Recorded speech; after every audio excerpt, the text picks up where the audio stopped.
Hello everyone, it's 10 Types, and I got an emergency news video, it's good news. So this is, well, we're not on Poke Beach. Poke Beach is unfortunately currently down because so it's like moving or something. I don't know. I think it should be at the same like site, but some stuff's getting like moved around. I don't know if it's gonna have a new look. We'll find out. But anyways, Poke Beach is currently down, so I'm on, or at the time of recording, so I'm on PokemonCard.io, which they do have articles, and I always forget that they have articles, but they do have some news announcement stuff here. So we're gonna take a look at that.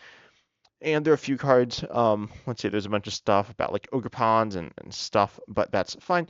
But we do have, let's see, we got three cards to talk about because we talked about um, Frostlass and Glalie and Snorunt and yeah. Oh, sorry if there's any background noise as well. But yeah, and then we got these full art Ogre Ponds, which look kind of cool. I heard someone say that they're very similar to the or I don't know, someone said they weren't a massive fan. I think they're very similar to the regular arts. They're just like bigger, but they're cool. But that's not what we're here for right now, right? What we're here for is, well, we got a reprint and then some other stuff. But we got a reprint of Scoop Up Cyclone. What Scoop Up Cyclone's really good. I guess. I mean, so we had ace specs. I'm actually gonna pull them up from like the older ace specs, right? So I don't actually know how to find. Here we go. So A-specs, we search for these, and the old ones, all these ones that are gray. Of course, Mash Spell was reprinted, but obviously something like Life Dew won't be reprinted, right? Life Dew almost certainly won't. They revealed Legacy Energy, which is similar but not the same. It's an energy. So Life Dew presumably won't be reprinted. However, Scoop of Cyclone was reprinted, or is going to be reprinted, which is really interesting. Someone mentioned that potentially this could mean that computer search or or like dowsing machine or scramble search. I'd love to see scramble search back. I doubt gold potion will be returning. This card's kind of bad, but not complete trash either. Uh, I guess I'm not sure. It's pretty bad, but anyways, yeah, we'll probably no crystal wall though. I don't predict we'll see that one coming back, but I think we could see scramble switch. But Scoop Up Cyclone, what it does, it's like other cards like it. It's like Scoop Up Net and Penny and Terror Scenario, but it's better, obviously, because it's an A spec. So it's an item. Put one of your Pokemon and all cards attached to it into your hand.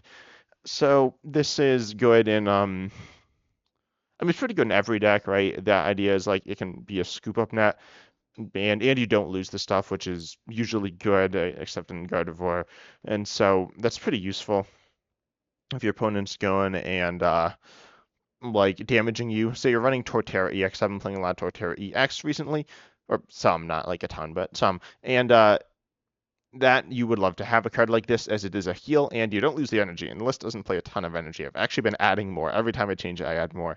But yeah, this is great as it's a heal and it's a scoop up. It's also a switch. So if your opponent like gusts you up and tries to trap you, this can act as a bit of a switch. And again, you don't lose any of your stuff. So if you have vital resources like, so you have a rescue board, and rescue board is like pretty nice and sometimes very vital to a deck. I guess occasionally, but for some reason it's on a Pokemon where it isn't actually able to retreat. Like if your opponent's running Snorlax, I don't know. This scenario doesn't make a ton of sense, but there are definitely scenarios where your opponent's going to guess you up, and you don't want to throw a scenario either because you can't support it or because you can't afford to lose the attached cards. And this keeps the cards. It could be used in Lost Zone. It might be, as it gives you some more oomph in the early game because you can just comfy an extra time, potentially because return your card from your hand, from in play to your hand, or I believe switching any zones, then it have its like effect of its ability reset, which is pretty cool. I don't know what else to say about this other than it's really good, but I don't know how much play it'll see. As I said, it does function as a switch, but we do a Prime Catcher, which also functions as a switch. It's a Gust plus a switch, so it's really good. I think Prime Catcher will be better than this, but I think this will have some cool combos, specifically as like a healing card, because you do heal, like you scoop up the Pokemon and so you remove all the damage counters from it. As I said, I don't know exactly the use cases, and so I'm a little skeptical of exactly how good this card will be, but I'm also really excited. I'm going to be playing it a lot, I think. And obviously, as I said, isn't the gust of the um, Prime Catcher, but then it also, it's very good. It was pretty good when it was in standard. It was okay when it was in standard. It was It's below Computer Search, and Computer Search is probably better than Prime Catcher though. So I think Scoop Up Cyclone's a pretty balanced level. I don't know what I'm looking at. These are mostly expanded, aren't they? Yeah. But anyway, it's a really cool card. I'm happy it's getting reprinted, and I think it's really fun. But I'm interested in hearing your thoughts down below as well.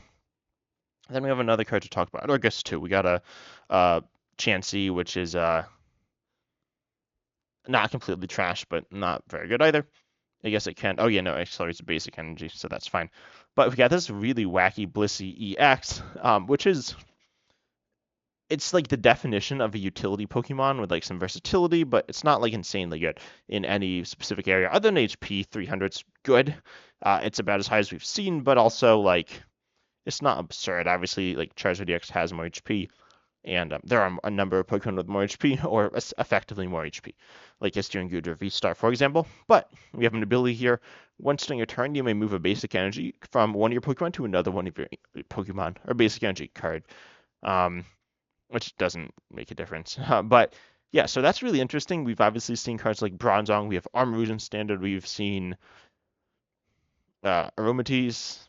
I forget. There are a bunch of Pokemon that move energy around, and I don't think we have any in standard. Do we have Dusknoir? I think we might have Dusknoir actually. Yeah, it did not rotate. So you can move special energy around, but you can't move basic energy around outside of fire with Armarouge. This is only once per turn, but if you have multiple Blissies, you can move two. I think you won't really be looking to move more than two. Speaking of synergy with this, you do have synergy with Scoop Up Cyclone as well, so you can move energy around and kind of like heal Blissey or like essentially preserve the energy in play.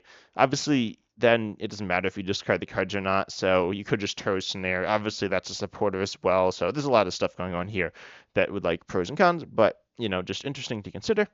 And then you also have Return for 3 colorless, which is very payable. You may draw till you have 6 cards in hand with double turbo that's down to 160, which is not enough to be two-shotting everything, notably Charizard. And it has some downsides to being 180. With a maximum belt, so you're doing 50 more to EXs as well as a double turbo, you're only hitting 210, which is not really the number you're looking for. 220 at least, or maybe 230, and so you're not necessarily hitting enough there. But again, if you don't have the double turbo, you're in a really good spot, and the deck's kind of built. It seems to not use double turbo. I think the list or this deck looks really cool. Or card. I don't know if it'll be its own deck. I think it will see play again. High HP. It does have forward treat, which isn't ideal. It can be trapped, boss trapped with like boss or prime catcher, which, as I said, sees a lot of play right now. But I mean, I don't think it's I think it's pretty good. I think it's going to see some play in terms of other Blissies we have. We do have just one in format. I really don't know. Oh no, we do have two. We have the healing special conditions and the moving energy. And then we also have the one that heals one your bench Pokemon completely and also 200 HP for a stage 1 single Bowser, which is really high, like absolutely absurdly high. So this card is actually okay. It's pretty decent. I've seen it. I've played against it some. I don't think I've lost to it, but yeah, it's a card. And so you could pair these two together, I guess. Yeah, I don't know. But return also drawing till you have 6 cards in hand is pretty nice. I didn't really talk about that, but that's nice. Obviously, your opponent can just Iono you after or judge you or whatever. But it's nice. Forcing them to have to make that play is going to be good. I think this card's really good. Has a ton of versatility with its high HP. Certainly okay damage output. Decent ability, not like insane ability, but pretty decent. And then decent draw, right? And I think it covers a lot of different things and will see play. But anyway, I just wanted to make a quick little video talking about these cards. I guess it wasn't super quick, but these cards seem really cool, and I want to talk about them. But as I said, I'm interested in hearing your thoughts down below. I got some really big ideas planned for the future, which are, well, very big. I might have bit off a bit more than I can chew, but I'm looking forward to it, and I'm excited to see you in the next video. Like, subscribe, comment, all that good stuff.